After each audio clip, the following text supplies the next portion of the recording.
She's not supposed to be looking at me as I'm doing this. Jesus, people. Hello, folks. Welcome to another exciting episode of I'm Not Supposed to Be Here.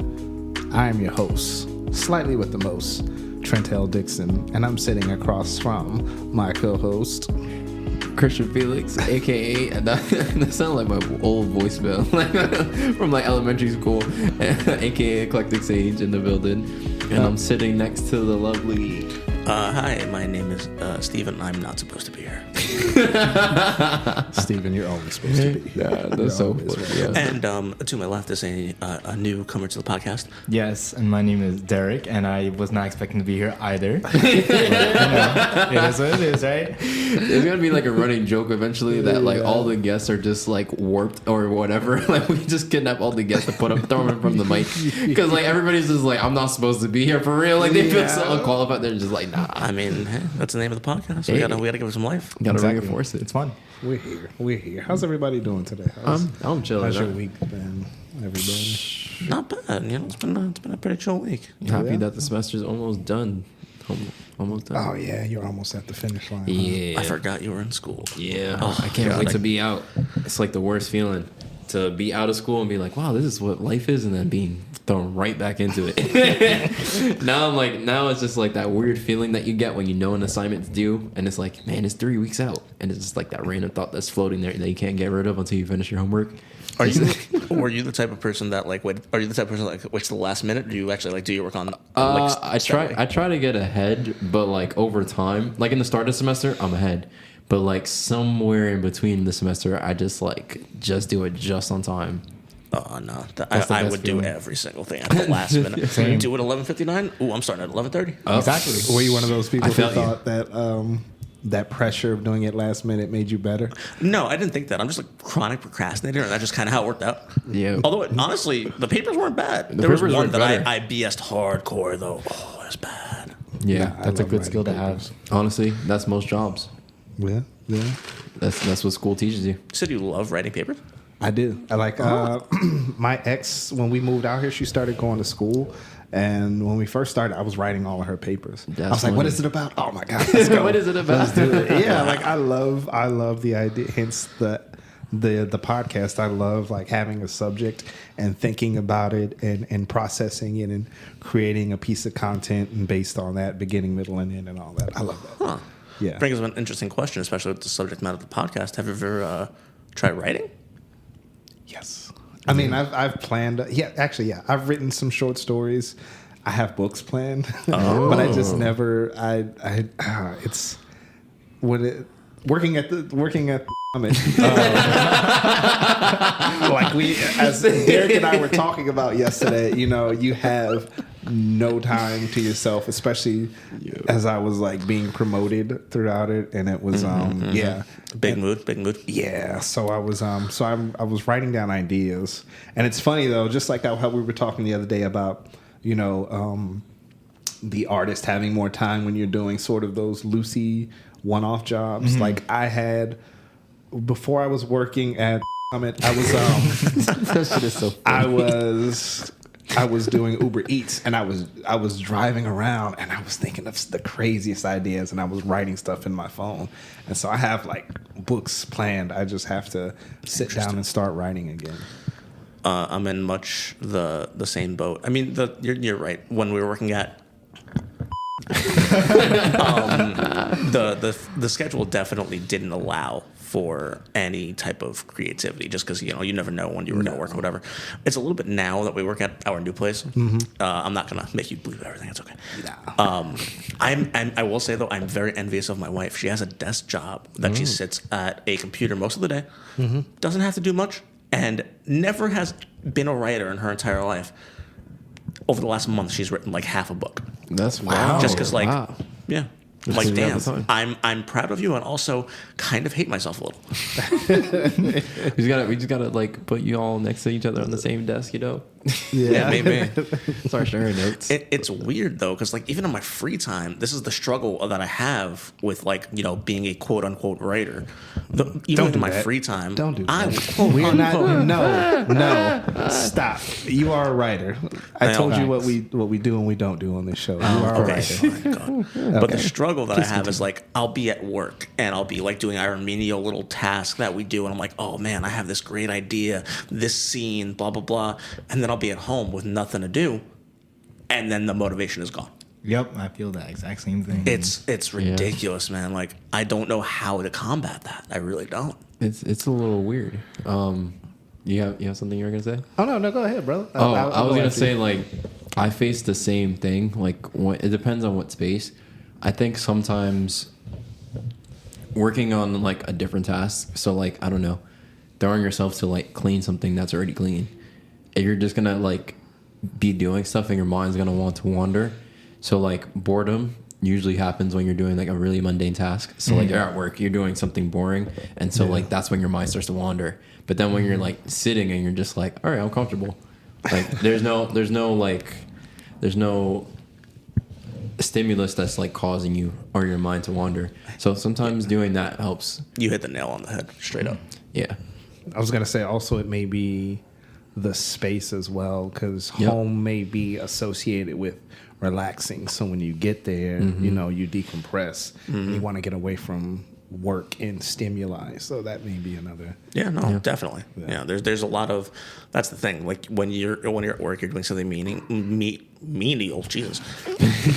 You're doing something meaty. We'll edit that in post. Or Trent will edit that in post. We're doing something menial at work. Your mind has nothing but time to wander. But at home, it's like, oh, I could play a video game. I could spend time with my wife. I could play with my dog. There's so many different things to do that your mind no longer focuses on the thing that you had previously wanted to do. So, constant trouble. Yeah, and there's so many distractions at home. So many distractions. So many great distractions too. Yeah. What? I love sitting in my bed and doing nothing. Same. Absolutely same. That's what I've been doing. Well, I don't know. I have a problem like just sitting and not doing anything at home. I feel like sitting and not doing anything outside is easier for me. Like if I'm just sitting out in nature and I'm just like, all right, I'm gonna throw myself on the grass. Like I remember before, I just got a vivid image of you just, but that's like if you see me when I got out of like working on Fifth Avenue and shit, I would be like over by Bryant Park at the end of my shifts, and I'll just be, especially in the summertime, I'll just lay on the grass that they had, and I'll just be just chilling, not doing much. Maybe call my friend, just lay on the grass. That was my kind of decompression, especially like after a long day of work.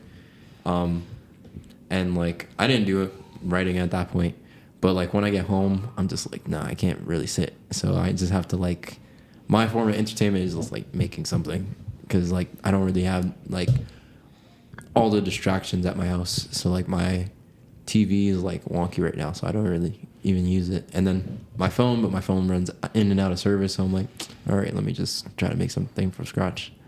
But that's a good problem to have, though. Like, yeah, you're constantly creating. It sucks because then you run out of shit to say. You run out of stuff because it's not like every thought you have is like very poignant. I feel like every person has like a handful of good thoughts, good ideas. Still, I'd rather that than like have it all built up inside, kind of just like collecting dust, you know? Yeah. At least like, sure, maybe 1 in 10 ideas that you get out are good, but you're still getting the ideas out.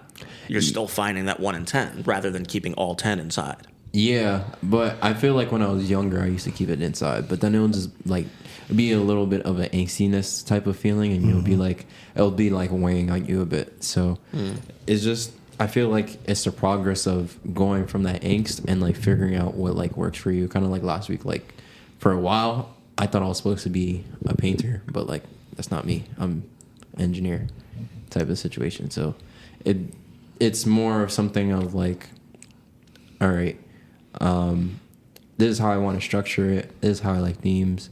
This is how I like formulating stuff, and this is how I like playing with ideas.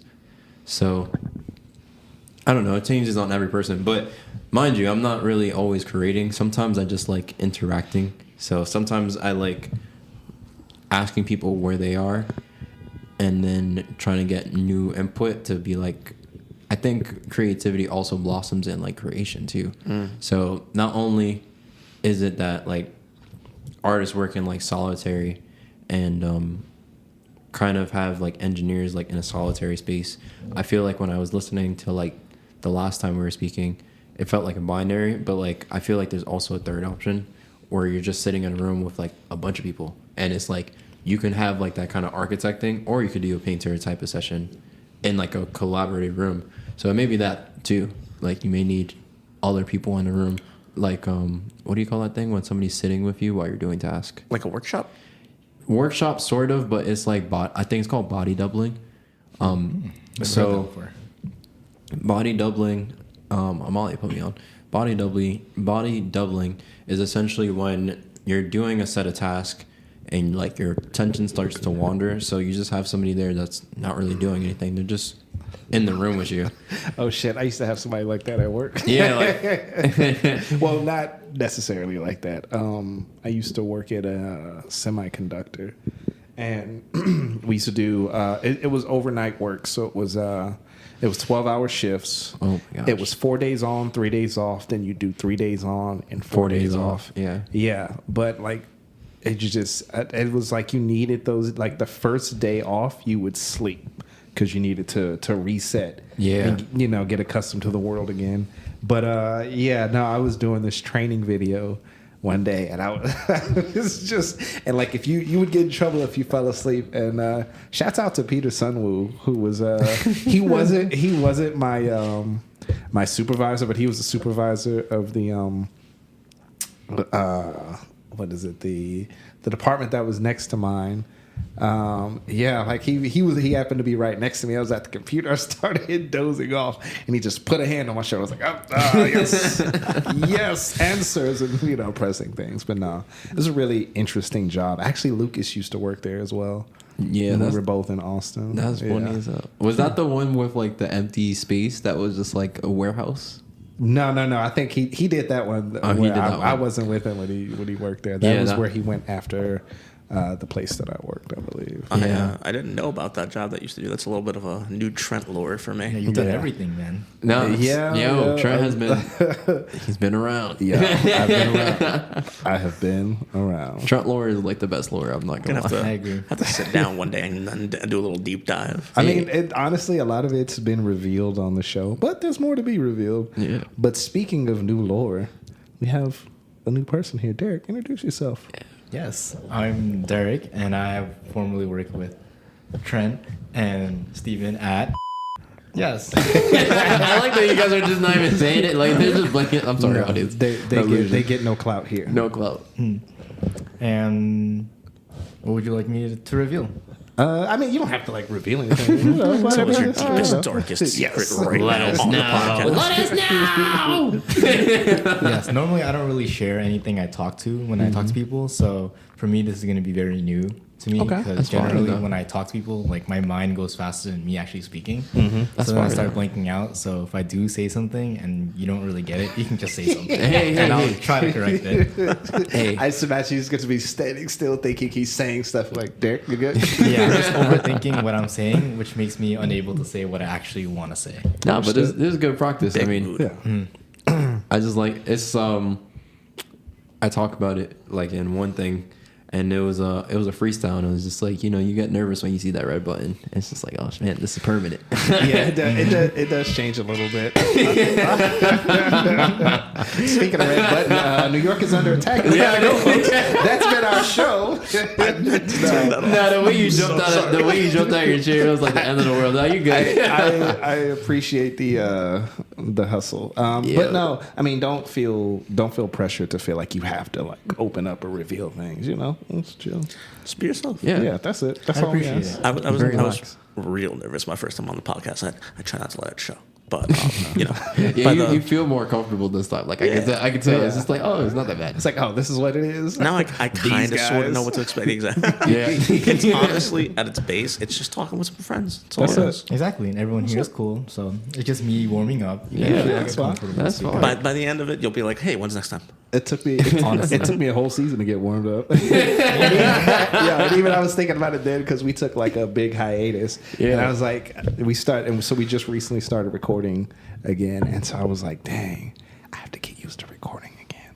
I got to get used to hearing my voice, and then working the soundboard, and not being nervous, and then not messing up, and then not worrying about what I have to say is interesting, and all those other things. But whatever, as you're going, it just kind of flows. But I don't know. It feels comfortable over time. Like it feels like a nice kind of release, especially for like thoughts and ideas you've been kind of like keeping under wraps, and you're just like, I haven't really kind of thrown this idea out there, especially for the format that we do. There's certain podcasts I think the format doesn't allow for that, but I think for us it's pretty nice and conducive to that. Yeah. Although I'm still not used to hearing the sound of my own voice in the mic and the headphones. I don't think I'll ever get used to that. You have a great voice, Steve. Yeah, you do have a great voice. It is weird though. Like even for, I think the harshest critic of your own voice is yourself. Always. Like Absolutely. Your worst critic will always be yourself. yeah, but for did you most see? things. Did you see like what? I remember I was watching an interview recently, and Pharrell was like, "Oh yeah, out front, and I sound like Mickey Mouse," and I was like, "I can't unhear it," but like, damn, man, like I would have never pieced it. Careful, I just want you to know. I was like, damn, I would have never pieced that together. I was like, damn, you gave me better material than Song's a classic. Shouts out to Pharrell. Yo, that's I hilarious. got Eclectic from Pharrell. Yeah? Yeah. He said in an interview. I was like, that shit tough.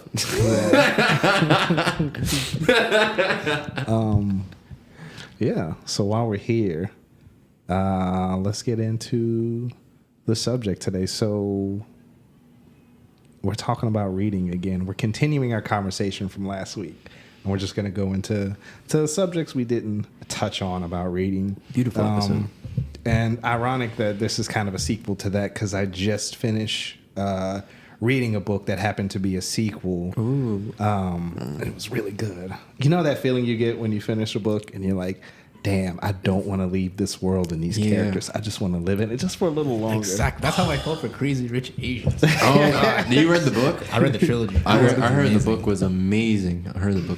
There's like, it's that unique feeling of closing the last page of the book and then looking up and everybody around you is just going about their lives. Exactly. Yeah. Like Yeah. you just didn't like spend your time in like the craziest, most wonderful world. Absolutely. It was And like, you have to just go back to being normal. you guys have no clue all the shit I just went through. We almost died. Yeah.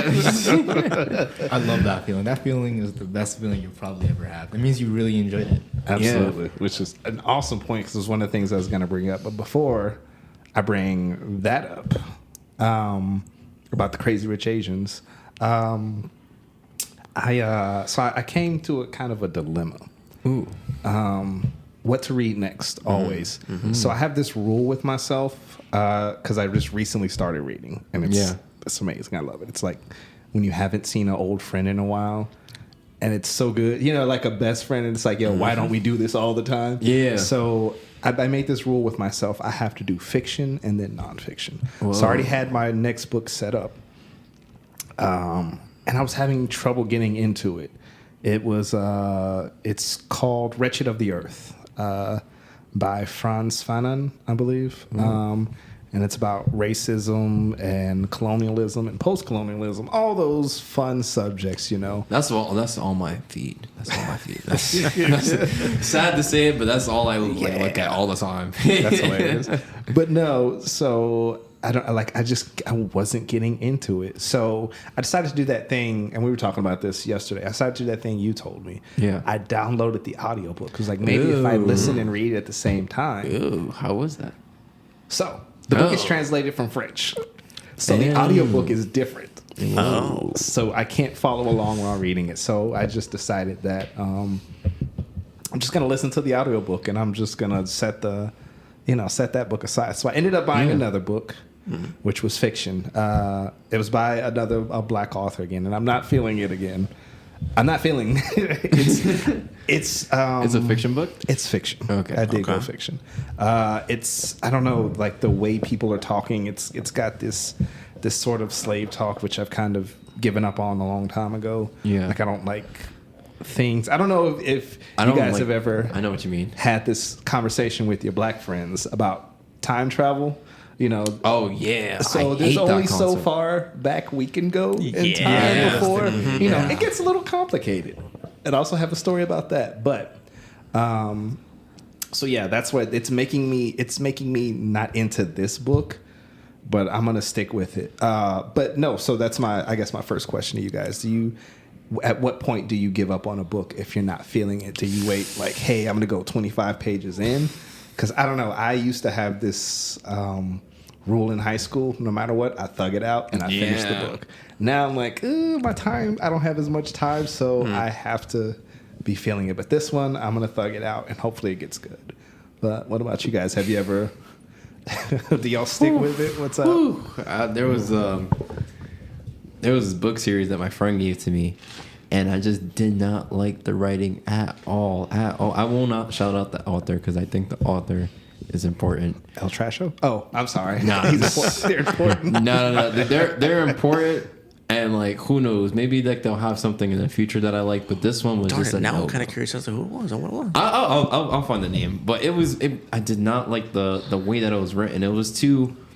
The problem with certain books for me, or just writing in general, is like I do not like when it's too on the nose and there's no subtext. When there's no subtext and it's just like, so like the concept of the book was that like the main people were the 5 boroughs of Manhattan. I mean the 5 boroughs of New York, my fault. And so like people's names were Manhattan, Brooklyn, Queens. And I was just like, no, it was the suspense. I feel like it just failed to I get it. past like the suspension of disbelief, and then on top of that the characters themselves did not really talk in a way that were like how people talked. It was just like, and I will vanquish this person and this, and I was like, it's too, and then like There's no subtlety to it. no subtlety, and then like they'll be like, oh, and then the Brooklyn character would have, of course, a Brooklyn accent, like a black Brooklyn accent, and I'll be like, yo, come,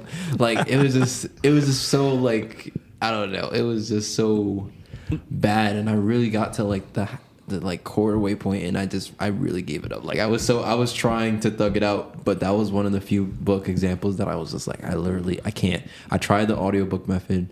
I tried reading like Does It Get Better on forums. I'm gonna find the name. I think it was because it was like a realistic fantasy too. Oh, it's fantasy. It was it was fantasy, but it was like one of those like, you know, those I like feel like I know what you're talking about. it was like a Narnia situation. Like you open a door and it's like realistic fantasy. So like you open a closet door and then you're brought to another world, but like that world exists within your world, or like so it's like not so far removed fantasy. It's not like just fantasy like a ancient kingdom type of thing. It was more like an urban fantasy vibe. Yeah, so it was an urban fantasy, and I was like, nah, it was just the depth was just not there. What's interesting though is I bet people who aren't from New York really enjoy it. Yeah, But us, because we have that, like we know what's going on there. Like that's not how that is. oh my gosh, that's what happened. Side note, that's what happened with what was that movie with Mahershala Ali that was like trending? Oh yeah, and it was like, Leave the World Behind. yeah, Leave the World Behind. Because I was like, how the fuck can Long Island look at Manhattan? I was like, what world? No, we had just seen Willy Wonka, and we stood outside the theater for like 30 minutes talking about it. Yo, I was tight as, I'm not gonna lie, you gotta bleep me out. I was tight as fuck. My mom's gonna be like, what Christian? No, but I was tight as fuck because I was like, this makes no sense. It was like, that's the opposite. It was just like all subtext, subtlety, but no plot. And it was just like, you need a good balance. And for me, when a book disorients in a way, or is like so disorienting of an experience, that's when I just call it quits. Like I can't engage with the medium like that.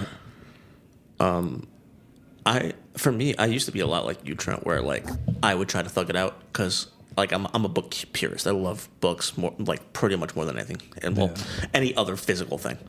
And I would try to like really like push through, but for me, when a book can't hold my attention, that's when I know it's time to go. Because like I'll be reading a book and like the world, like I read mostly fantasy, and like the world or the characters aren't compelling. There's like barely anything going on, or like, you know, it's one of those overly descriptive one where like nothing's happening, or like there's too much happening with no description, and it's like at that point I get that.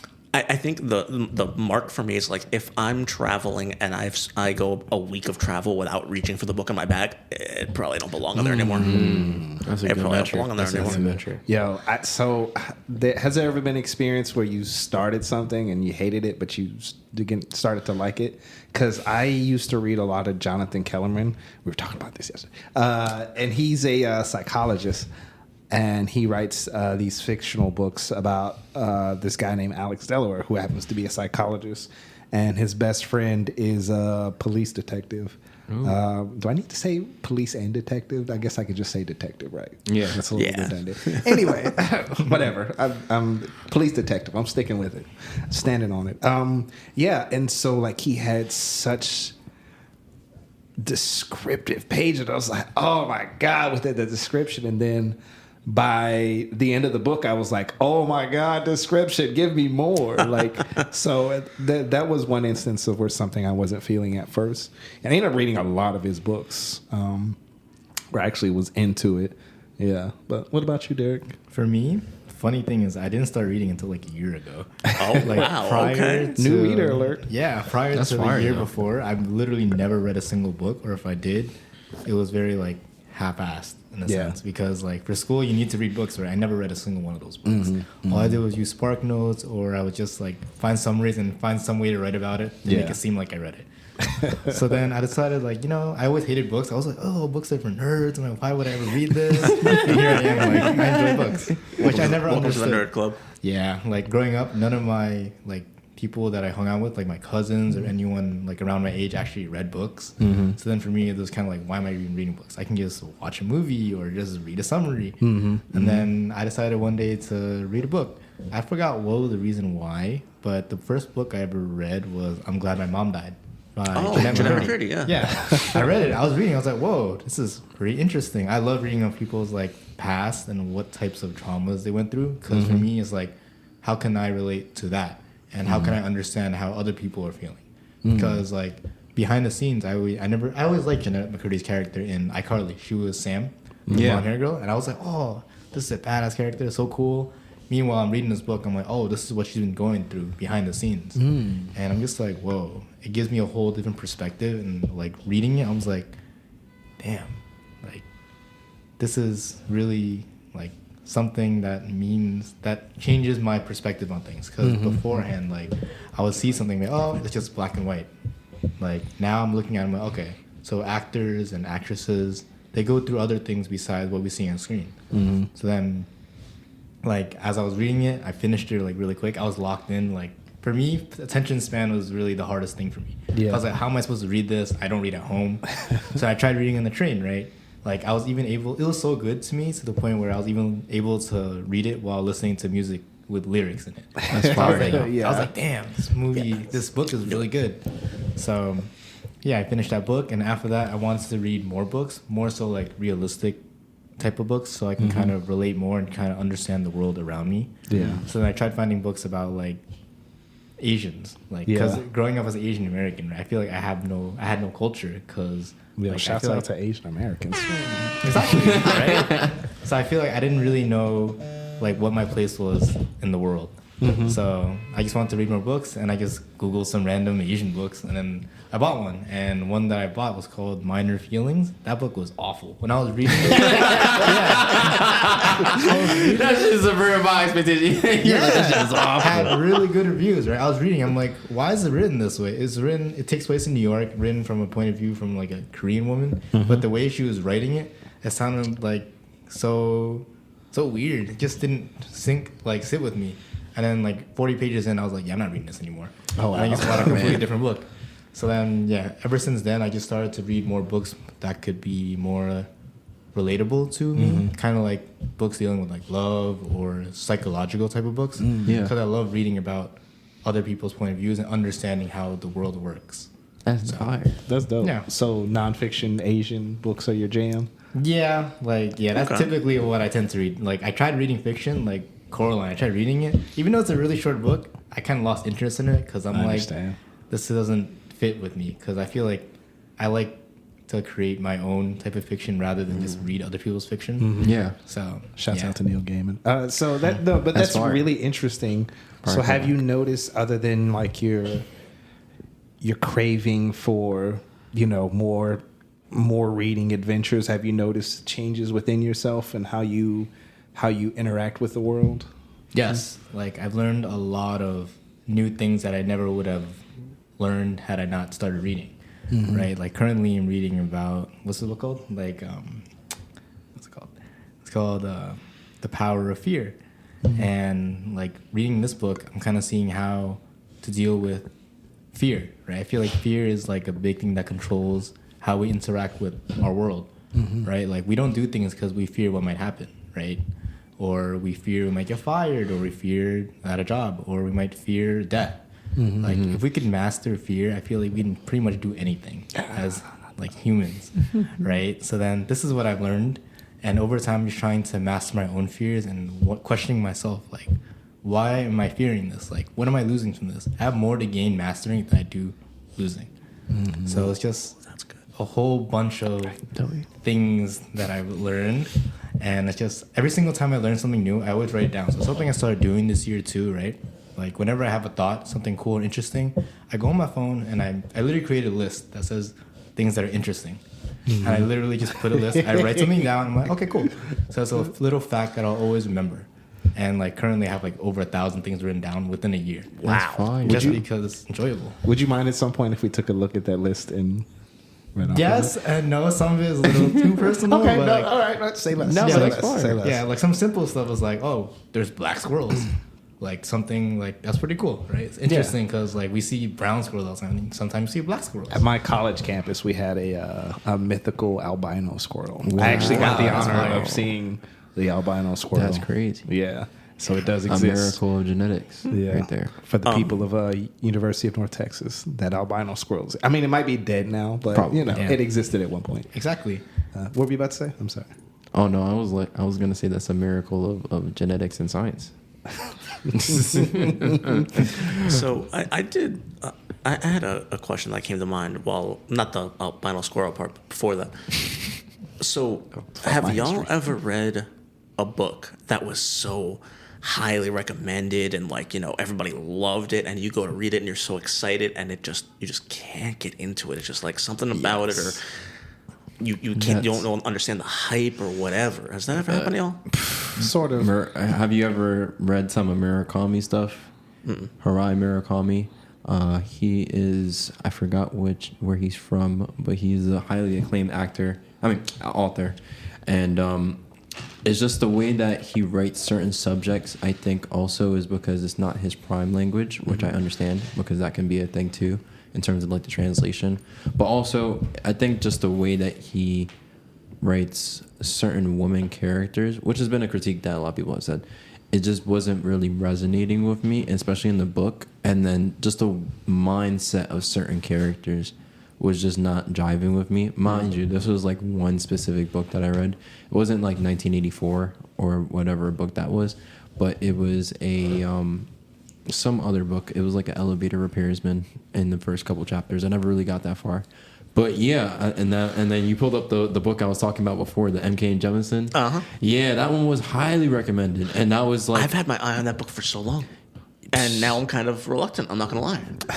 You're questioning your decision. I am. It lacked subtlety, in my opinion. Now, mind you, I feel like things gravitate to who, and then when you're publishing books, certain books are centered for like a kid. So, mind you, that may be out of my range of age or experience, and also out of my range of I live in New York City. So she's trying to create a fantasy world out of New York City. And it's kind of like, you ever play like a Spider-Man map? It's not going to have your house on it, sadly. Like, Well, I mean, the most recent always look for my Spider-Man. house. I always look for my house in Spider-Man, but they never put the Bronx in. They always go to like, I'm surprised they even put Queens in the second one. They Well, put, that's I because, think they put the Bronx in Spider-Man 2, maybe. Nah, I think so. They almost never put the Bronx. I want to have a game based in New York where they put the Bronx. Yo. Man, they need to put the Bronx. The Bronx is important. Like it is. It's super. You have Yankee Stadium. You have Botanical Gardens. You have Abraham Lincoln that used to live over there. You had a whole bunch. Yes, there was a whole. The Bronx used to. Van Cortlandt Park used to be a slave plantation that got converted into one of the largest parks in New York City. Oh, And wow. so I Pelham had Park no idea. and Pelham Bay Park is one of the biggest thing, and the Bronx River has like a huge amount of like ecological importance to the city, and was actually a part of the history of like indigenous people. So like the Bronx, don't sleep on us. Like we're the origins of like the biggest hip hop of the biggest genre hip hop. Like stop playing. Stop playing. Stop My playing fault. with the Bronx. Stop playing with. We're the more only borough with representation for the the in Bronx. front of it. Like, come on, don't. We So- need an article to announce us. My fault. I got personal. Sometimes you got to get it all. So I guess this is shitting on the Bronx more. No, I can But shit on the Bronx, though. I love the Bronx. I love the Bronx. I live in currently reside in an undisclosed location in the Bronx. But In the X. there are, at least when it comes to Marvel, there are no superheroes from the Bronx. Yeah, there's no Staten Island has a super. Deadpool is from Staten Island. Really? son. Really? I did not Yes. know that. sickening. I had no idea. Sickening. Even Staten Island has a. Yo, Wow. Like the That's Bronx. wild. The Marvel, Bronx if you're has- listening, but make a superhero from the Yeah. Bronx. Like, I do appreciate that they made. I think is it Miles from Harlem? I think. Yeah. I do appreciate that they give love to Harlem, but like give love to the Bronx, bro. It doesn't, and not the South Bronx. There's other parts of the. If people think the Bronx, the only thing that they know is like, oh yeah, South Bronx. Like that. No, it's so huge. Yeah, it's so one much of the more biggest. colorful than. Yeah, it has its own culture and everything too. I feel like a big part of the Bronx is like growing up, you're not from the Bronx. There's always there's always a negative stigma. Yeah. Like with the Bronx. Like even I grew up like With a negative stigma, but Yeah, of course. what borough did you grow up in? Queens. I feel like that's a Queens thing because I feel like all the no, I'm being so dead ass. Like from just a general standpoint, people from Queens, it's like the one borough where they don't leave the borough. Like, how often did you leave Queens? Like never. Exactly. It's like one. I don't like any other Queens boroughs. is like Yeah. one of those boroughs where it's very rare that you are drawn to be pulled out, and then they have like their mode of transportation is just buses. So like for people getting in, it's like very rare because all the rest of the city is networked by buses. But Yeah. I mean by trains. But yeah, like there's no cross contamination, and then the way that our least favorite person on the podcast, Robert Moses, designed New York City. Is he though?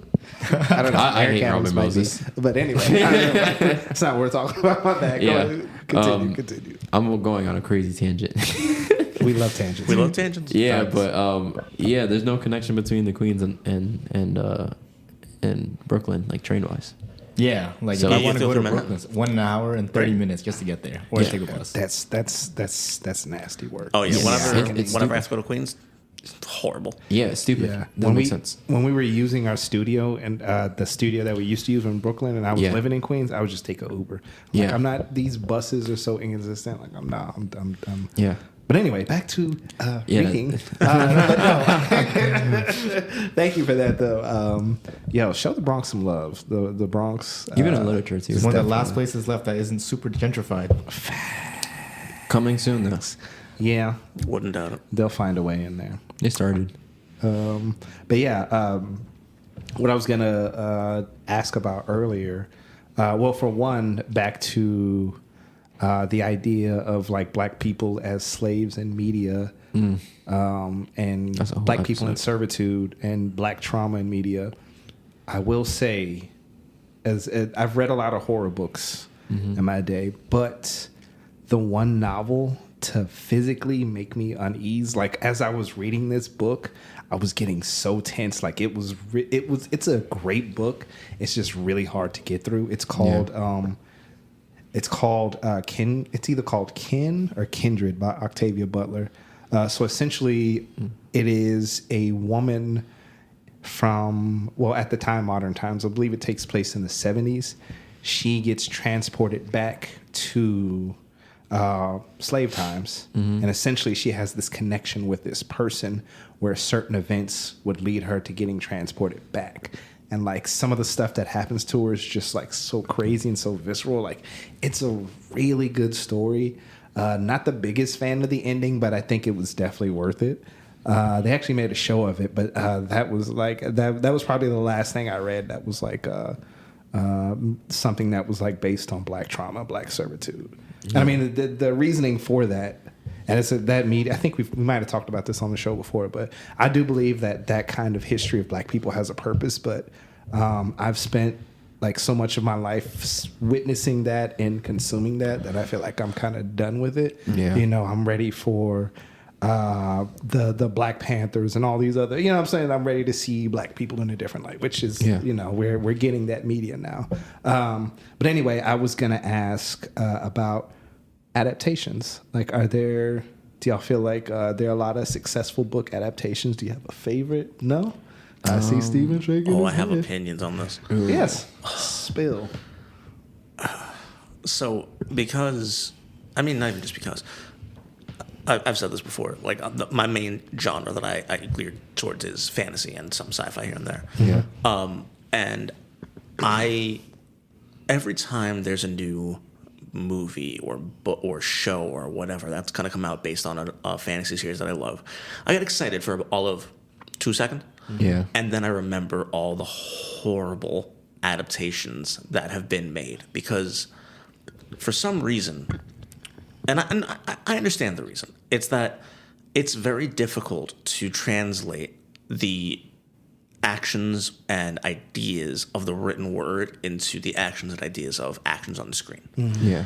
And so a lot of that gets lost in translation, especially if you have directors who are more geared towards what the idea of Hollywood needs to be, where, we have to have this high action thing and all that kind of stuff. Mm-hmm. And so I can rifle off endless, like, are we allowed to name names? Yeah, go ahead. I was So, going to say real quick, especially with fantasy, because a lot of that tends to have a lot of lore building, and especially if that's done over several books in a series, it's hard to try to fit all that into even a 2-hour movie. Yeah, exactly. Or a 10-episode show. But I'm sorry. Continue. No, you're fine. I mean, and to that point, that's why I feel like although the end of it was, in my opinion, not great, the first 6 seasons of Game of Thrones was amazing because they went about it the right way. Like it was a show. They put a lot of thought into it. They put a lot of effort into it. A lot of the core material was in there. But then like that's a good example of like an adaptation done at least somewhat right. But then you have like, and I'm gonna name some books that y'all might not know. If you do, it's great. There was this book called Aragon that got made into a movie. Yeah, I know that movie was horrific. Damn. Horrific. Damn. The original Percy Jackson movies. Yeah. The Rough. Oh my god, I'm blanking. Maze Runner wasn't terrible. It was so. Yeah, but like I get hyped up and I'm like, maybe this will be different, but it almost never is because they lose that author's original message, their original idea of what this book was supposed to do, what this book was supposed to convey, because they're trying to change it to a medium in which it was not originally meant to be consumed. And a lot of the time what they do is they have the author of the book on as like, an advisor of some sort. Yeah. But in the end, most of the decisions are made by the director or whoever. Yeah, they really don't. And it's a lot. It's lost. Yeah, exactly. So now, whenever I have a series that comes, that's like, we're doing this, I try to temper my expectations. Collective sigh. Yeah. And you, were you gonna say something? Oh, I was gonna say I agree, but I do think if you put especially adaptation, when you put an adaptation in the hands of someone that like genuinely is a fan and love of the work, it almost always turns out fire. Yeah. So I think it's more of just right person, right vision type of thing, of like, especially with Dune, phenomenal. You know what's funny? Dune was phenomenal. Because you bring up Dune. Yeah. I'm not gonna lie, I have not seen the movie yet. The only reason I have not seen the movie, when it was getting hyped up, I was like, you know what? I'm gonna give Dune the book a shot because like I'm a little bit of a purist. I'm not gonna lie. Before I watch a movie based on a book, I want to read the book because like that's its purest form. And possible hot take, possible controversial take, I could not for the life of me get into the Dune book. I think it's one of those books that's it's a dense read. It's dense. It's just is very well written. That boy thick. Yeah, the way that book is. I myself struggle to read the book. I have to reread it, or like get further into it. But it is beautifully written. Like, oh my gosh, just the prose is lovely prose. Like it is, yeah, it's lovely prose. But it's like one of those, same thing with the Picture of Dorian Gray. It's just one of those books that's just like very, very well written, but like. You need a place with no distractions to kind of like get in, and you need to like be hooked in, and it's a slow burn. It's not like it's like trying to watch. You ever watch Cyberpunk 2077? You mean? I mean, not was that a game? Yeah, that was a game. It was a game. That was the. It also has an anime as well. No, but what's it called? Blade Runner 2070. What year? What is it? The second one. The second one, not the original. It's like 2047, something like yeah, that. I think that's right. Yeah, 20. It's the one with Ryan Gosling, essentially. That one was a very slow burn movie, but it was a good movie. So it was just like very hard to get into. Same thing with how I feel with like Akira too. If you ever seen Akira, Akira's amazing. Akira's amazing, but like since you've seen it, like it's a slow type of. It's no hook. It's one of those adaptations that's like not a hook in terms of like it's not a hook in terms of the medium that is being adapted into. It's not trying to hook you. It's just like if you just accept it on its own terms, it's really great. Yeah. So it's like one of those slow burns. But back to like what I was saying before, if you put like an adaptation, like you have The Shining, for example, where even though The Shining was taken like way out of context, I think Stanley Kubrick did that movie phenomenally. And I think, in all honesty, even the attempts by other directors to try to get it closer to the author's vision. I forgot his name. I'm blanking on his name, but Stephen King? Yeah, Stephen King's vision. The closer that it got to Stephen King's vision, the less impactful the story became. Because it was such a personal story.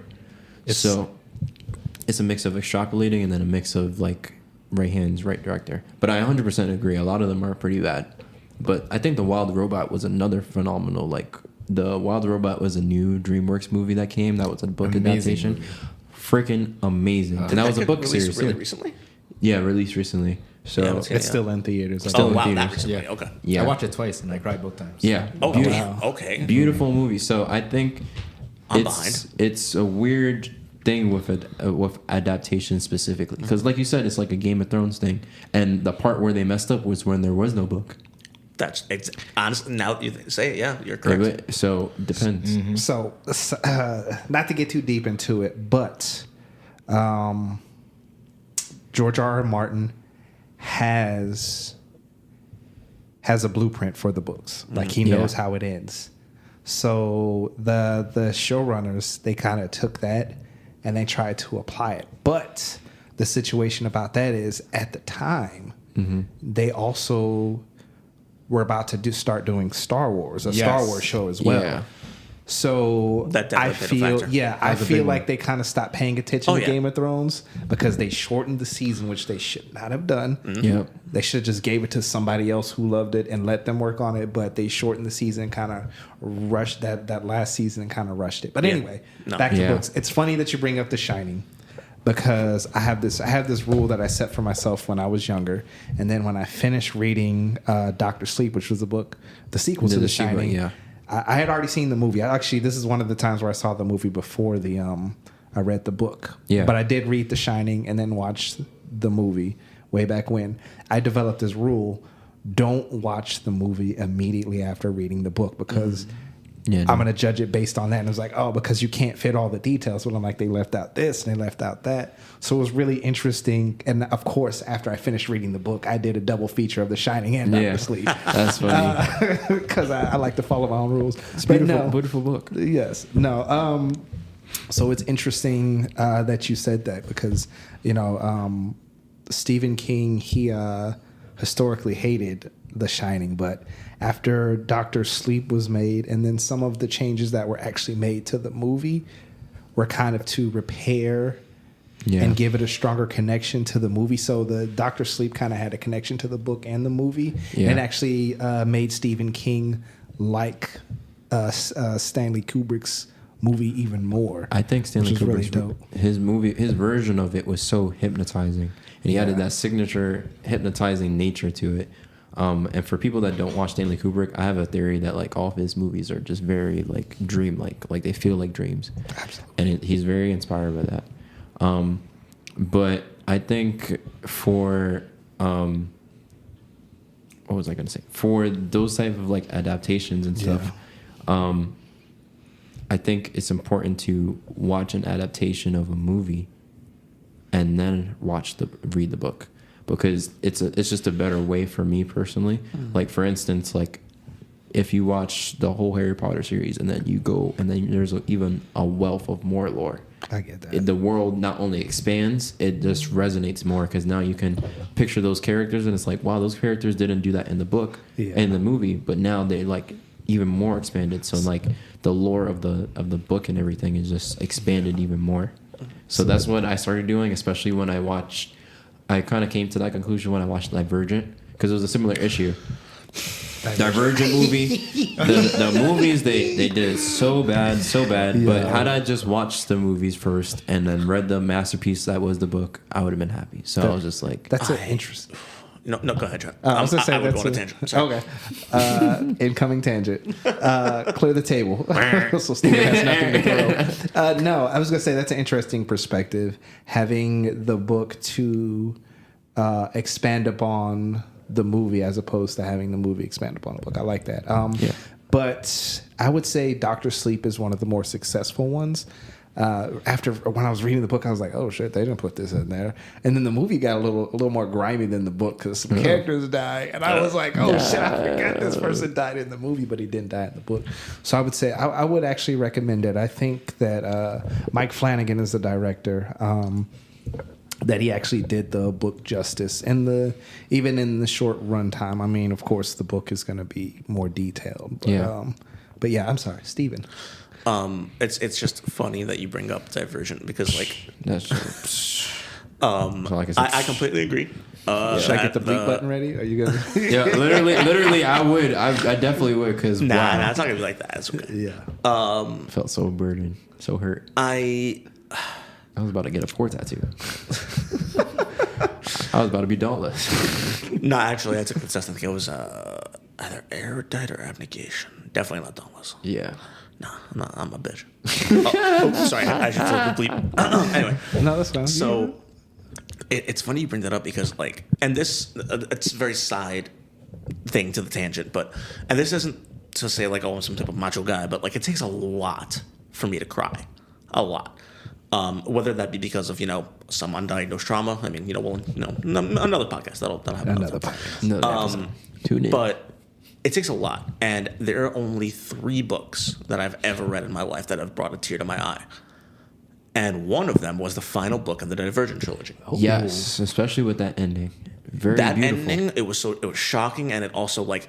I remember I was on the bus on my way to work or school or something. I don't remember. But I got off the bus, and I stood at the bus stop in disbelief. Yeah. Just staring at the page, my eyes moving, my mind comprehending, but not really wanting to realize what was happening on the page. Yeah. And I remember that feeling. It was and so visceral. But like, it was visceral. That's a beautiful word to describe it. Yeah. Absolutely visceral. And again, when I heard that they were doing a film series, I was so excited, and it fell so unbelievably short for me. It just didn't feel the same. Not at all. It was one of those books that had beautiful prose, especially for young adult fiction. Like, I feel like that's another thing that like when a book has really good like prose writing of like just very simple, like this is this type of sentencing, no high English, but is well written and so formulated that you can see everything as you read the page. Like that book was so visually like flourished, and it was so fleshed out with like little flourishes. It wasn't any big words, any type of like huge type of drawn out concepts or metaphor or anything. It was just good core, miss a subtlety, good like emotion that each person like felt like a living, breathing person. And like you were saying, like for that ending, it was like you can tell that the author put so much love and was willing to put the characters that they made in general. Put the characters. Shouts out Welcome to New York. Our fifth host, New York City. We in love the it. background. New York can't know, but I want to be quiet. Whatever A$AP New York Ferg says. said, write a book about this. But yeah, like you can tell when an author has like a lot of love for a character that they're willing to sacrifice the character for the betterment of a story. Yeah, so spoiler alert to anybody who's never read the Divergent series, but essentially in the like second to last chapter of the book, the main character that you've been following the entire time from their perspective dies in a traumatic way. And so it's a poignant, visceral moment, and the rest of the book takes place from the point of view of another character. Because you have that moment in a book where it's like sometimes the point of view of the main character, so you're like, oh, yeah, of course it's going to end well because the character is the one telling the story. This was the first book I read where the character telling the story did not make it to the end, which was beautifully done. That was one of the few, like I was saying before, it's like within the medium is very difficult. Somebody has to survive to tell your story. Yeah, we talked about that last time. And it was very beautiful because it was the first, or I think it was the first book where they introduced the idea of multiple perspectives for that purpose. So it was like, it was so elegant and so smartly done because not only did it follow the tradition of the medium, it played on the expectations, and then it like had a very satisfying conclusion to the hero's journey. And I think I forgot the writer, but Veronica Roth. Veronica Roth, you ate. Shout out Veronica Roth. Yeah. And then, sorry, last little bit of a tangent. And then to have a movie adaptation that was so bad, the second two went straight to Netflix or whatever streaming service. It was tough. It's tough. It's like I have feelings. I'm sorry. No, you're fine. Yeah. You're fine. Take your moment. I have feelings. Although I will say another amazing dystopian sci-fi series that I feel was done very well in the movies was The Hunger Games. Hunger Games was done phenomenally in the books and the movies. The movie was great too, honestly. The second movie was really good. Catching Fire. Oh my god! It was good. Amazing. Like that's a good example of book to movie done right. There were some things that were missing. It's never going to be perfect, but it was a solid series. Yeah, that's why it's like I think it's more of a director's thing than an actual script writing. Because I think what people take for granted for adaptations is that you have source material, so you could kind of skim out on the writing process. No, it's a different medium. And you can't just easily translate between mediums like that without taking the rules of the medium. And mediums have specific rules while you're working with them. And I think that's also like super important, like as a thing. I think it also, a lot of it has to do with the way that particular medium is viewed by the studio as well. Yeah. Because that's going to dictate how they want it portrayed. And I'm speaking about outside of books to two genres, comic books and video games. Yeah. Because only within, I would say, the last 13 to 14 years, we've been getting actual good quality comic book movies. Because before that, y'all, most of the people here at the table are younger than me. I don't know if y'all remember, but we had some shit comic book movies outside of Superman, the first one, Christopher Reeves, and Batman, the Tim Burton, which a lot of people still debate about. Like you had to deal with. Just go and look up the original Fantastic Four, the Roger Corman, or fucking the made-for-TV Captain America, where the ears were part of the mask. Like we had some terrible comic book movies. Up until recently, has the comic book movie renaissance actually happened, and then the same is sort of happening with video games, and that's even more recent. I would say for the longest, I would say the 95 Mortal Kombat movie was probably the best we had, which it was very, very cheesy and in camp a little bit. But now we're getting. I actually just watched Sonic the Hedgehog. It was okay. I did not like it. It wasn't bad. It was. It's a kids movie. I thought I was gonna like it more the way people are hyping it up, but I've been appreciate waiting the studio. for. What's up? I said I do appreciate the studio though. Yeah. Changing that, for changing that model because they were on the verge of messing it up. Oh yeah, the original one, right? Yeah. That was scary. I'm not even gonna lie. I wish they kept the original. Really? Yes.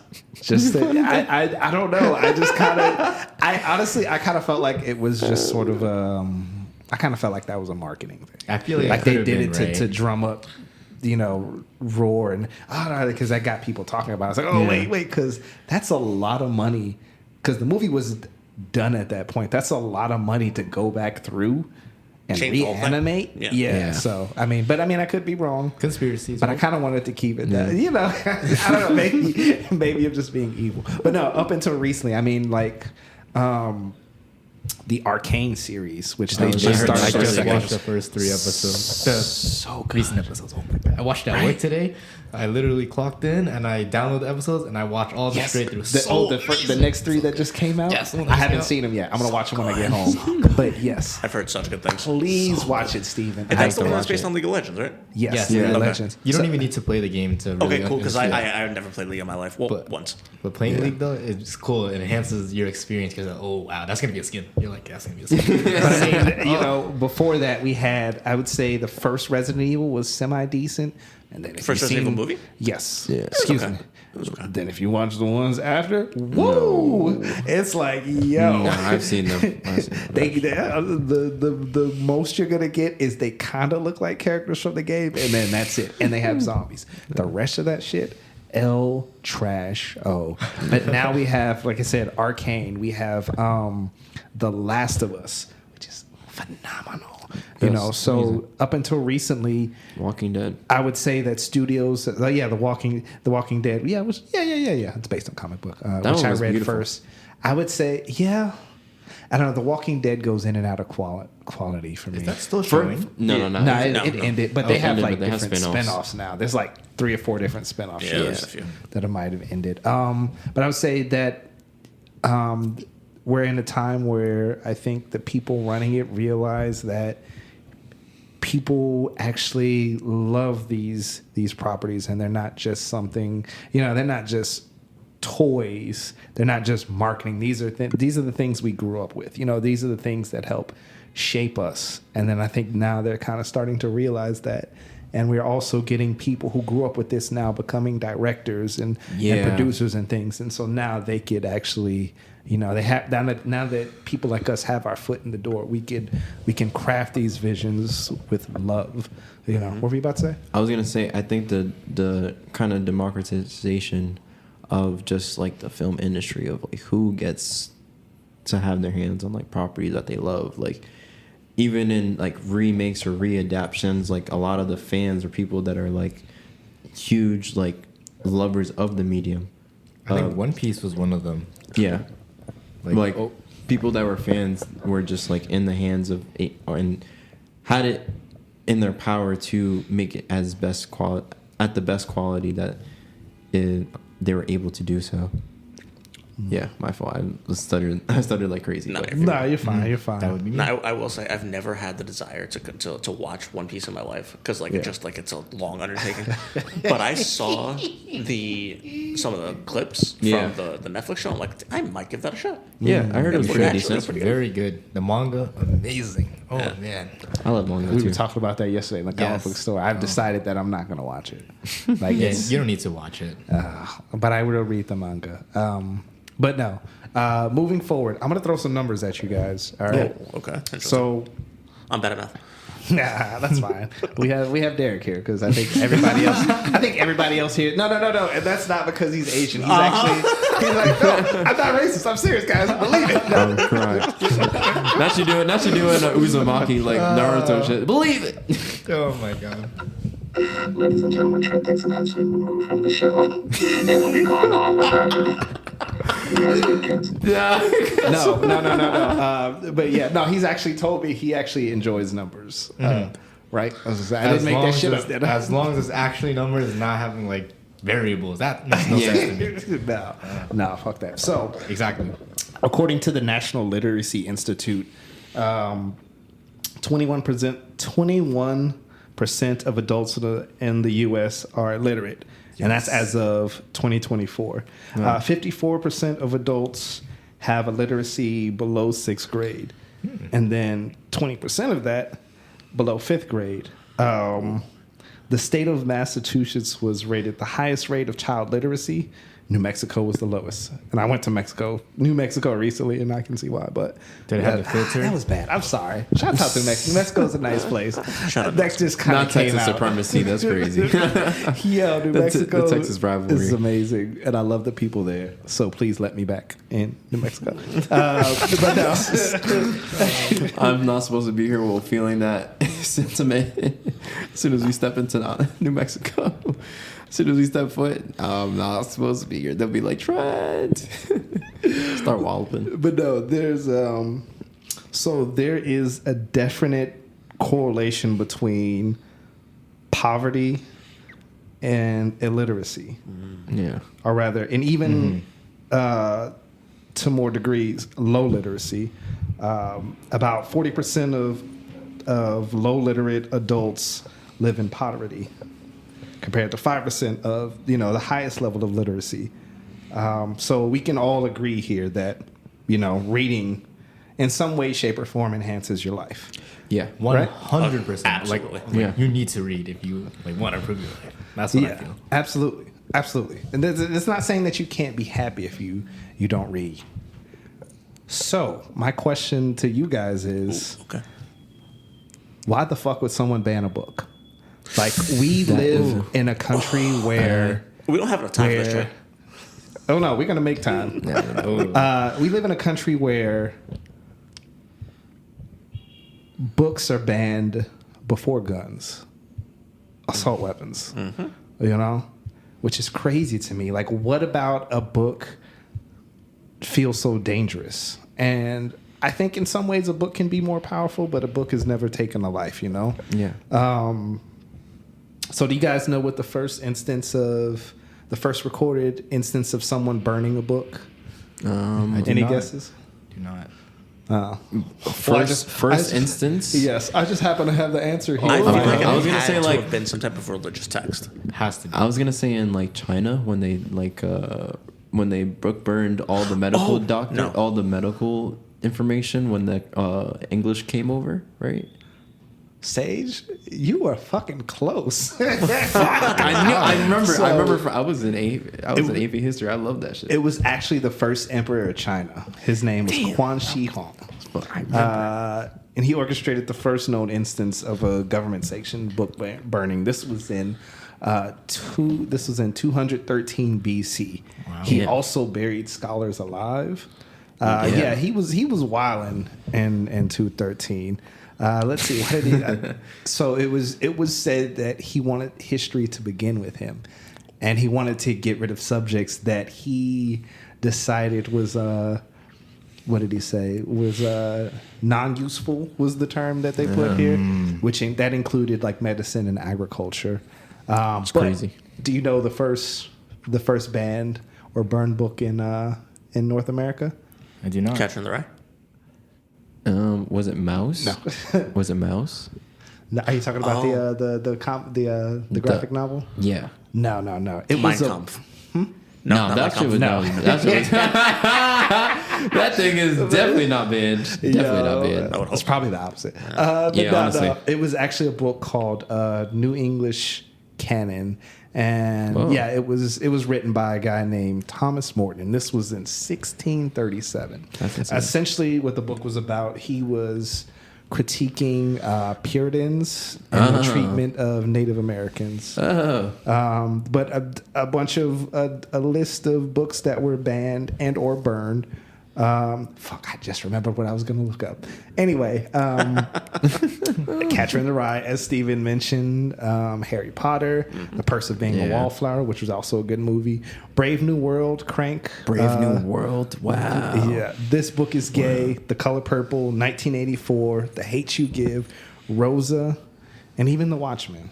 And folks, Great. the list goes on and on Makes no sense. and on. So, Yeah, the floor I is think- open, gentlemen. Why do you think people would? I would love to go first. Yes, It's please. because of fear. I feel like people fear knowledge that they are not willing to accept. So rather than allowing others to actually learn from it, they just ban it so they can't learn. I feel like a lot of society nowadays is more so like if you have information, you have power to move up. And I feel like when people ban books because they want to keep their power, they don't want to educate people more. Because like when you have power, you can move up above them. And by having knowledge, you can move up above them. They don't like that. So rather than actually like allowing another person to actually move up, they just ban it outright. I feel like information is just so powerful, and yeah, it's just fear of control, fear of everything. I don't know what that was. I truly think it's about control because as you said, most literate people have a higher, intelligence quotient than, people who don't read or whatever and so on and so forth.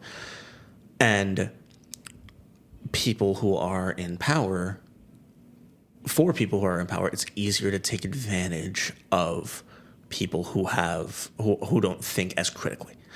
And that's also something you brought up, I feel, why we live in a society where books are banned sooner than guns are banned. Because banning guns would do, all that would do is put less, it would lessen the discord among the public because they have this thing to focus on of guns are good, guns are bad, guns do this, guns don't do that. Meanwhile, nobody's asking why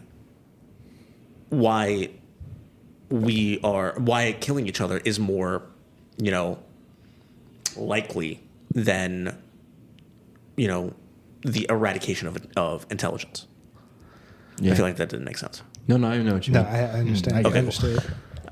But yeah, no, it's about control, 100%. It always is. For me, I think the thing is like information is often kept in like libraries and knowledge and essentially the class of people. So I think there's a philosopher. His name is there is a philosopher now I think. His name is Michel Foucault, and he talks about the state of power and nature, and he kind of talks about how war is basically you have active war, and then it's like war that's kind of propagated through laws and stuff. So the winning side gets to choose the laws of the land. So basically, if the winning type of people pick the law of the land, it's not in their incentive to, let's say somebody usurps in an old king society, it's not in their best interest to give the people the same keys that they did to assume that power. And then the best thing to do is make it seem like you always had that power so that there's no reason to kind of question that.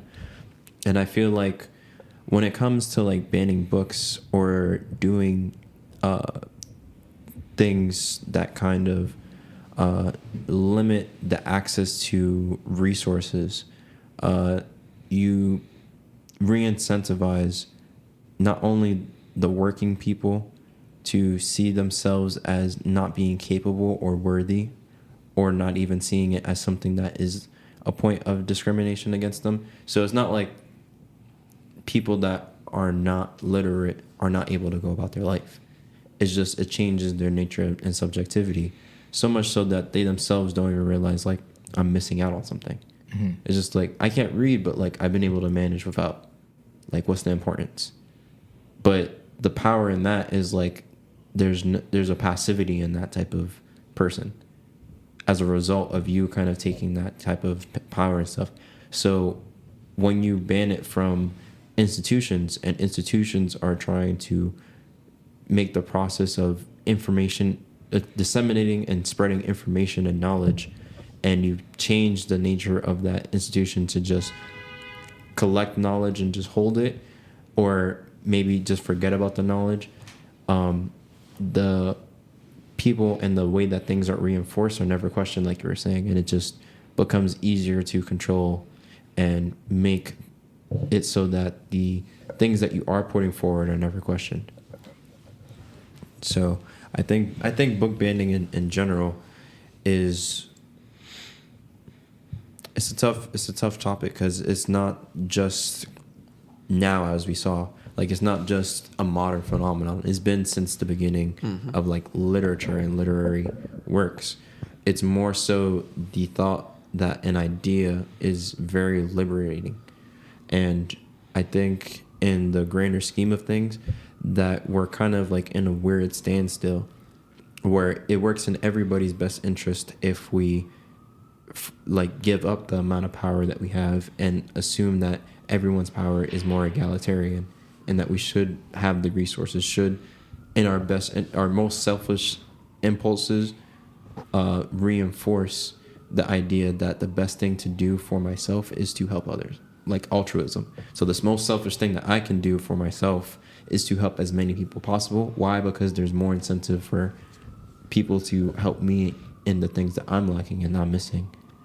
But we're at a standpoint where somebody has to, whether somebody has a lot of resources or has a little resources, relinquish their power in that kind of standstill and be like, hey, I'll come forward. I'll be the one that's trying to give as much as I can. And then I expect that in return. And I think book banning is like a part of that too. That's a heavy subject. It is. Yeah. But if you have more on it, speak on it. No, I could fill a whole podcast just on how society functions and what power and the pursuit of it has done in history outside of book banning. But maybe we should do a podcast on that. Yeah, let's definitely. next You know what's funny? Next Honestly, episode? that was one of what we call the lost episodes. I remember the first time we made a group chat, we were talking about the idea of.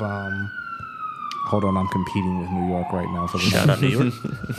That was one of the conversations, one of the first conversations I remember us having in that group chat. We were talking about the idea of where there's, I want to say where there's free will, there's always a sort of power struggle or a struggle to attain power or create power. It was I remember being really moved by that conversation, which I was glad. That's why I was glad we created a podcast That deals with those subjects for real. Yeah, no, and it's crazy to me because when I was researching this, I was thinking, it's mainly a thing of the past. It's like just in 2004, 2004. Oh my God, 2024, 2024. There was about, I think, a recorded of 10,000 books that were banned, and the year isn't even over, so still counting.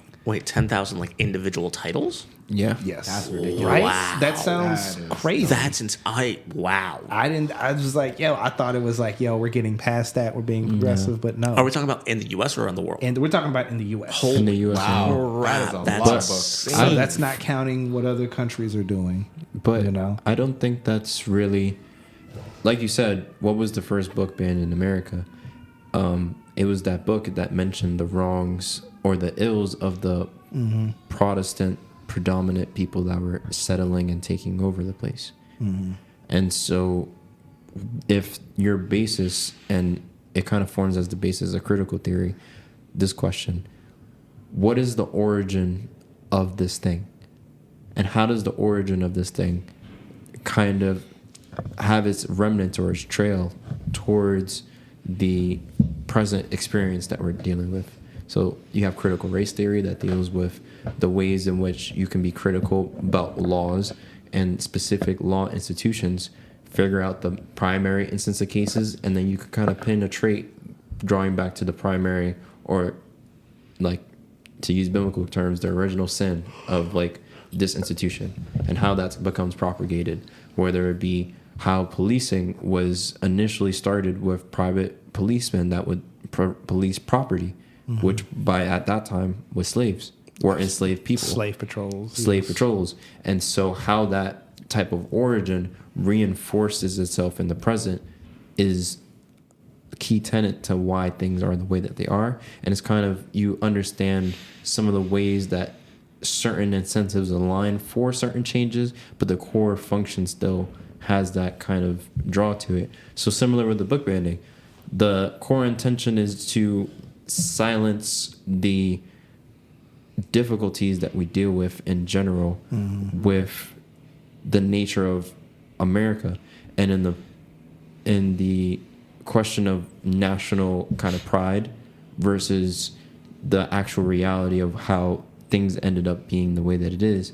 It's more important for the national story or for national cohesion if people in general are not given materials that say that, hey, you're allowed to be this identity, you're allowed to actually exist, you're allowed to say that this nation was founded off of this type of principle or this type of principle. And from there, you can see why it's not in the incentive of people that have power or the people that want to maintain a fictitious power that they assume that they have, that they really don't have. And you can kind of see why certain books get banned, why that certain thing gets kind of put to the wayside or hidden away. And it's like history is not only active, but it's also the story that we tell ourselves. So with a reading population, there's I believe his name was something McLuhan. He was a media ethics scientist or something, and he was talking about the nature of like a caveman is not susceptible to propaganda. Why? Because he's not literate. The literate man is susceptible to propaganda. So it's like your subjectivity exposes you to different methods of control. So the caveman, you control a caveman essentially by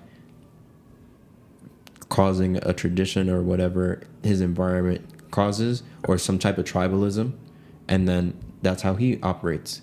But a propaganda, you could coordinate a type of tribalism, and it's more a coordinated effort from people that have a say in terms of what type of literature you are, what type of thing. That's why it's like you are what you eat is not only an extension of food, but also the media that you consume. It's more of a thing of like, if I watch a lot of left-leaning or right-leaning media, that's going to be my political view, because then that I absorb that perspective, and now it's very hard for me to see a different type of subjectivity. And reading is by nature a thing that forces you to take somebody else's subjectivity. So the fact that you're able to empathize, like we said last episode, or embrace somebody's subjectivity and find yourself in the subjectivity, like you said, like I could find tenets of my own experience through Crazy Rich Asians or through Asian leading literature, and I could see that, or even what you were saying before in the sense that people, you were saying like Asian American doesn't necessarily have a culture, and it's like, no, you have a culture.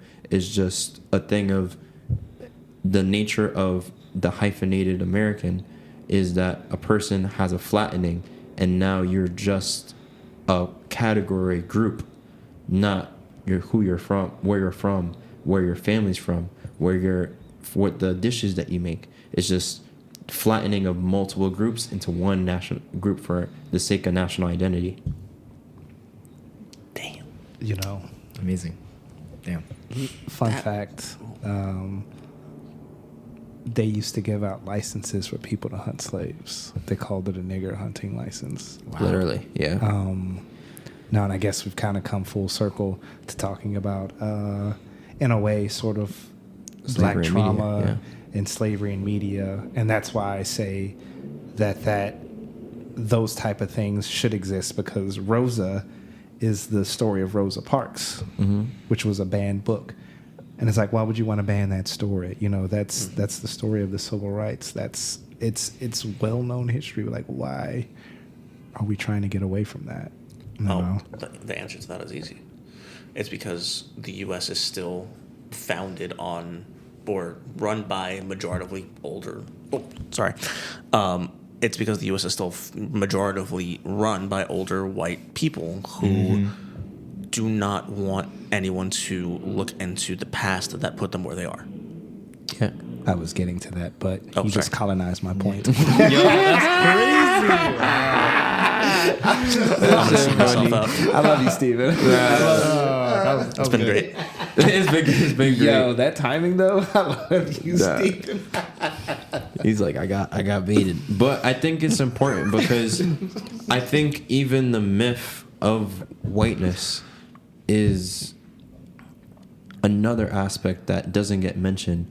And, absolutely. And I think the most heinous problem of the United States, in my opinion, is not the fact that racism exists. It's just that in the process of racism, whiteness is seen as the equivalent of human, and so it never gets questioned or separated. And so people are attacking the different tenets of racism all the time, but not necessarily the primary of what is whiteness. They themselves immigrated or had changed or had moved. We know who the native people were. And so when we deal with what is whiteness, because now if you identify whiteness as its own type of grouping or type of power structure in itself, you can see how somebody of a minority status can assume or white pass in order to gain or assume power in an environment, which is like why you see movies like Boots Riley with Sorry to Bother You and things of that nature, where you have the white voice or you have that type of thing, and how even the nature of certain forms of inclusivity, right? It's just the nature of certain forms of inclusivity cater to certain audiences. So like another thing is like feminism, but like there's a distinct nature of like white feminism and like minority based feminism. Why? Because even during the abolitionist movement, white women or white identifying women would see their oppressive status, see their proximity to whiteness, and choose the proximity to that power structure as opposed to the oppressive status. And it's just like in history, how that comes to play a part affects how we live in the present day. And it's kind of crazy that it starts with book bannings. It starts with like votes and changing just ways that we deal with and integrate with each other. Social media too. Social media too. Absolutely. Like empathy has gone down significantly. Like as we get older, people are less empathetic to each other than ever. Because everyone's just addicted to their phones. You walk around, they're on their phones. They're just texting each other. No one's actually talking to each other. Yeah. Facts. But I think it's a product of like just bigger alienation in general, because it's just in most environments you're separated from reality.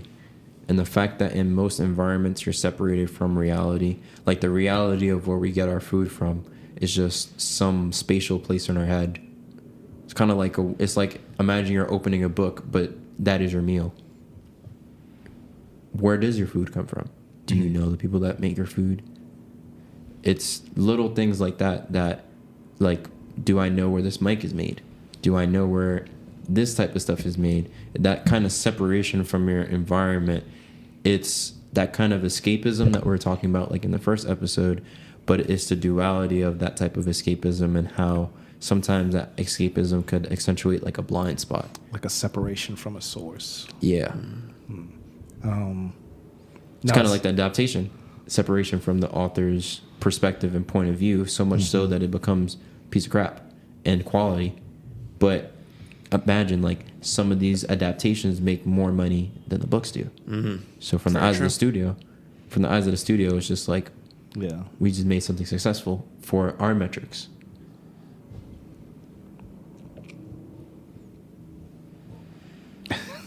You guys seem like so disheartened. No. I'm just soaking it in. I don't want to, because I spend a lot of time introducing these topics, so I hate like talking. I feel like I hear my voice too much sometimes. But no, and that's funny that you bring that up, because that's why I looked at Derek, because we were talking about that yesterday. He was telling me how he realized that all, like, no matter where you're buying food, they all sort of get sourced by the same place. He was telling me that he learned that from a book. So like like 2 days ago, I was eating at a restaurant, right? And then they sell green tea and ice cream, right?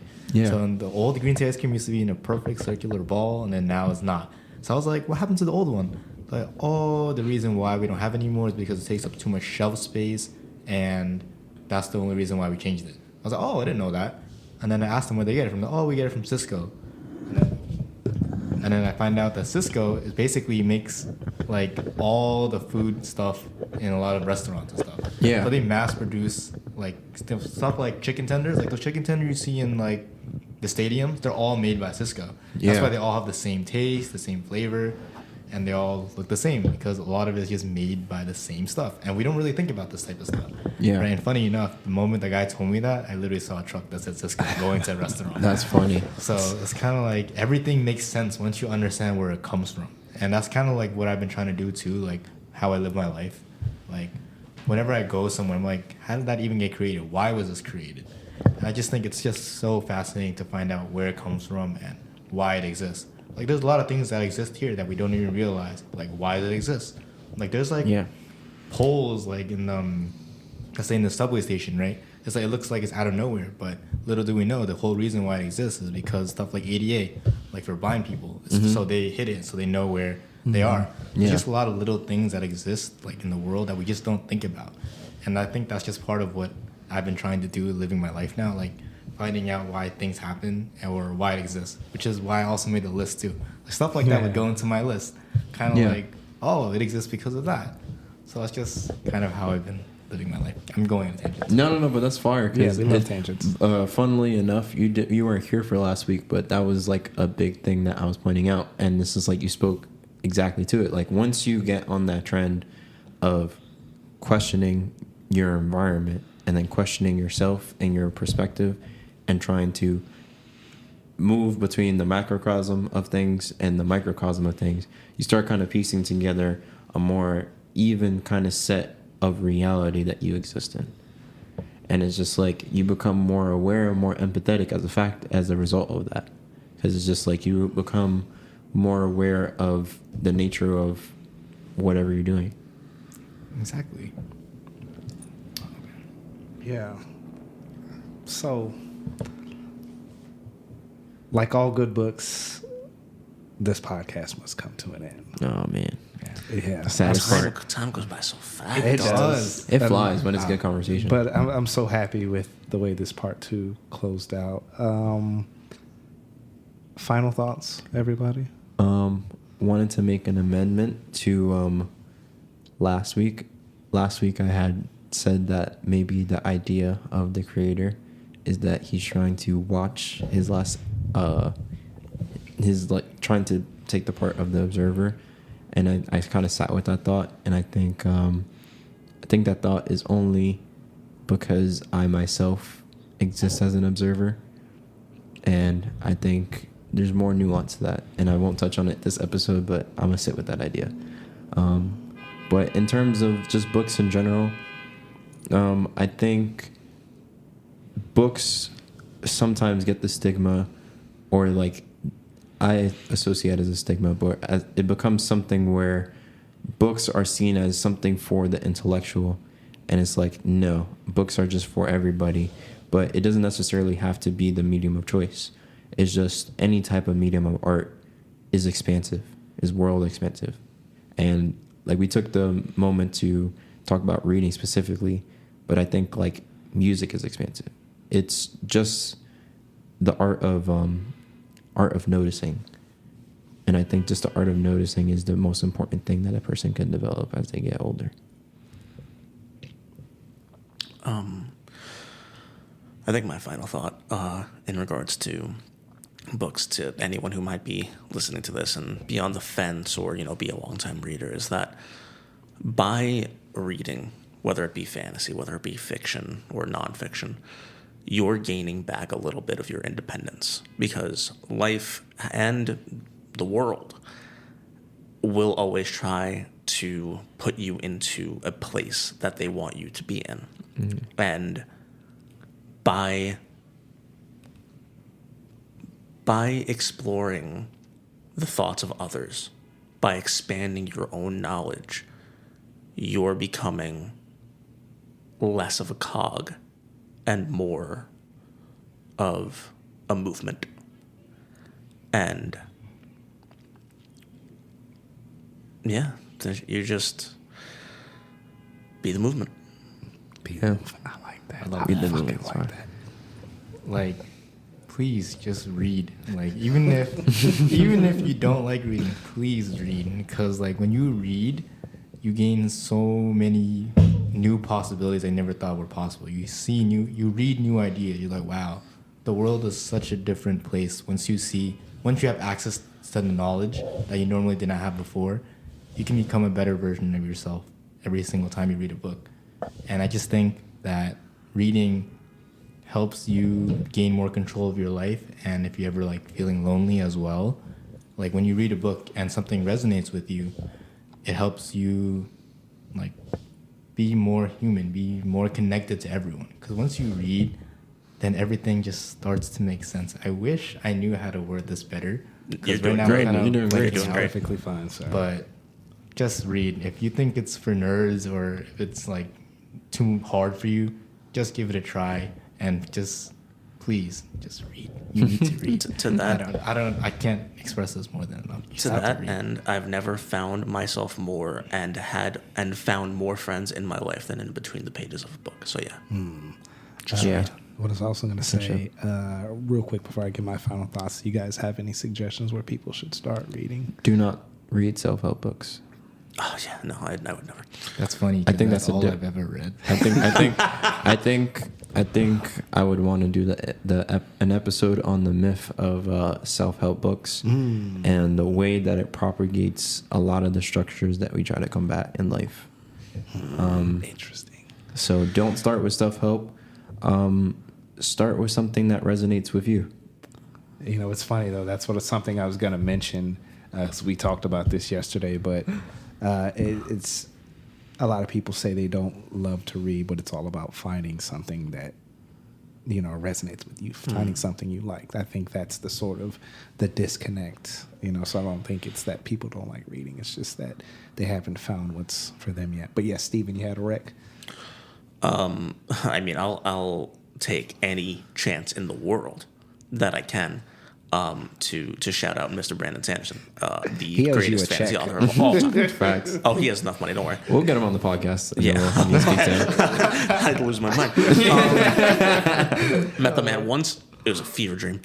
But no, he's easily one of the most prolific fantasy authors of our time. And if you're looking to jump into that genre, I feel like there's no better place. And he writes in a way that allows you to not only explore our own world through the worlds of others, but find yourself in new and varying ways and allow your perspective to shift to new and varying ways. So cannot recommend him enough. If you need a place to start, Mistborn.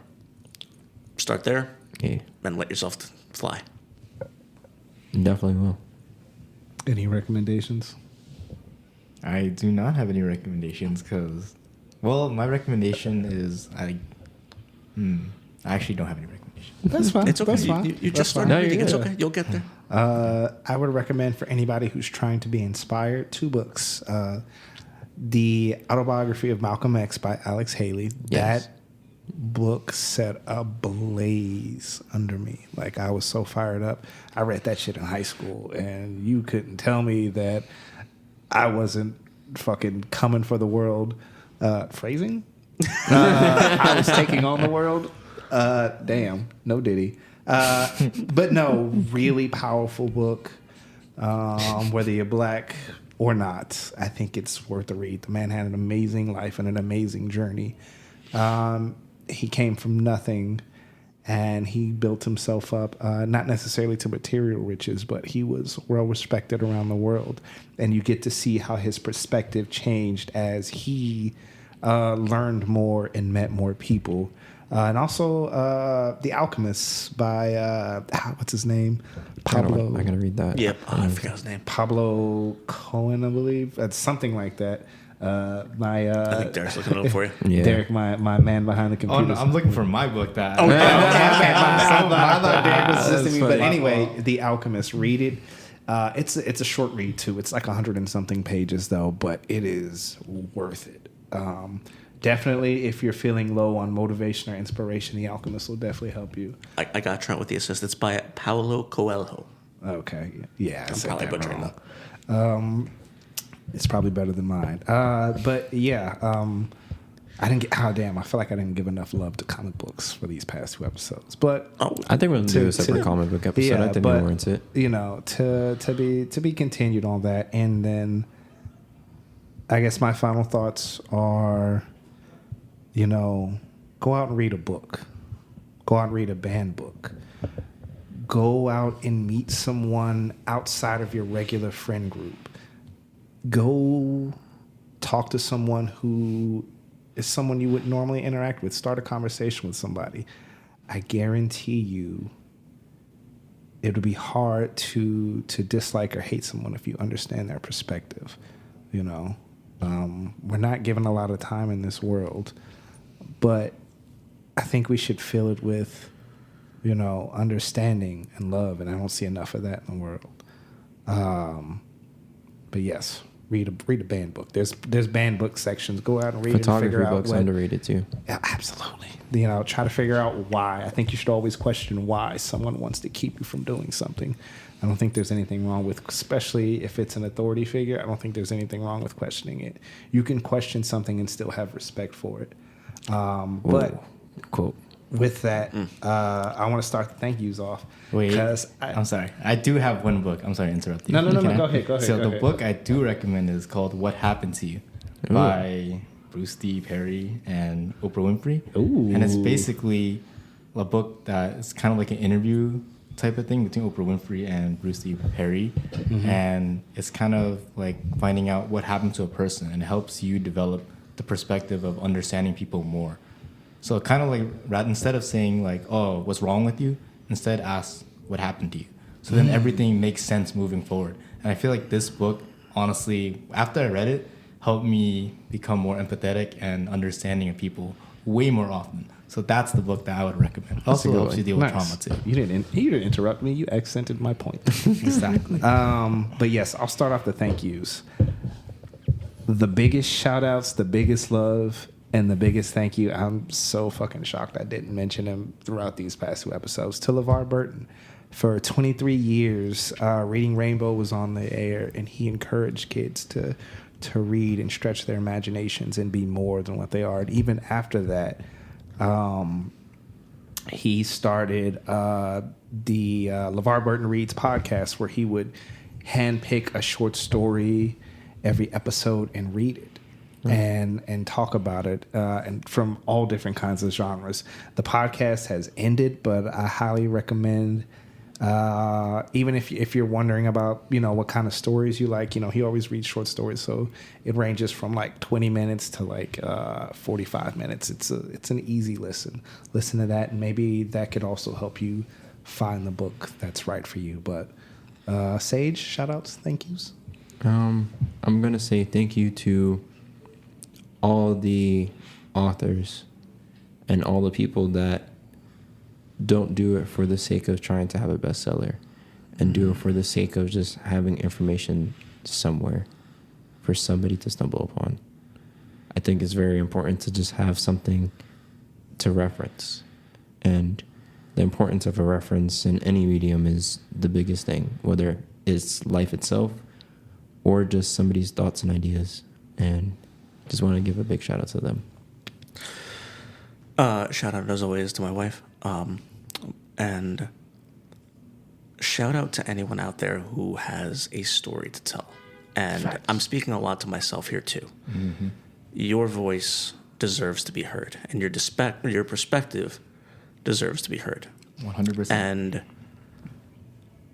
one day you could be the subject of conversation. One day you could be the movement. And all it starts with is a blank page. That's beautiful closing. So beautiful. Yes. For me, shout outs to Trent for inviting me to this podcast, because without Trent, I don't think I would be able to really speak with this with anyone. And I think it was great that I was able to speak about something that I feel like I don't normally talk to with any of my friends because we don't relate in that way. And I just appreciate the opportunity to be able to kind of speak and listen to great stories from people who are all amazing. You're all amazing. Oh, thank you for And your first Trent, time. you're also Yeah, amazing thank too you. because Oh. you're one of the only people I've ever met in this my life that I'm just I just cannot hate him. He's just too good. I tried, but He's just too good for this world. So It's that amazing. smile, man. That's It's just, beautiful. it's just crazy. I don't know. Maybe if you see me like a full head of hair, you'll hate me. I'm Something like crazy. that. I've seen I that don't know picture. about I that. still don't hate you. One thing I would say Appreciate is that. I think your friends appreciate, care for you, love you. So I think if you offer them just a little piece of this is something that I like to do. I like to read. It may inspire them too. yeah, they know I read and they don't read. They don't read. Hey, I tried. It's okay. The forever struggle of getting friends who don't read to try to read. Yeah. Audiobooks work. But no, we appreciate you for coming on as your first time, Derek. No, round of applause for Derek. Woo! Shout out Wahan. Shout out Lucas for this episode. Yo, shout out to Lucas, who's For always us, here in man. spirit. He's always here in spirit. Go to Lucas MG, our main and only sponsor. That design. I don't know how you say it, but it's on his Instagram. Lucas MG is the name of the clothes. Go get yourself a pair of pants, a shirt, something nice for this winter weather. But no, thank you for coming on. I really appreciate you. You're always invited back. Yes, Oh, you I are. would love to come back. Yes, you Yeah. are. Oh, look, see, like Hey, man. Hey, you guys are always Hey, invited there to we come go. back. We're And so it getting begins. regulars.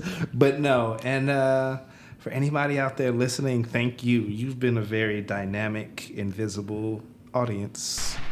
You told me you'll be back home hours ago. Dang, leave it alone, leave me alone. She serenade me every morning. Know you love to be loved, and one is never enough.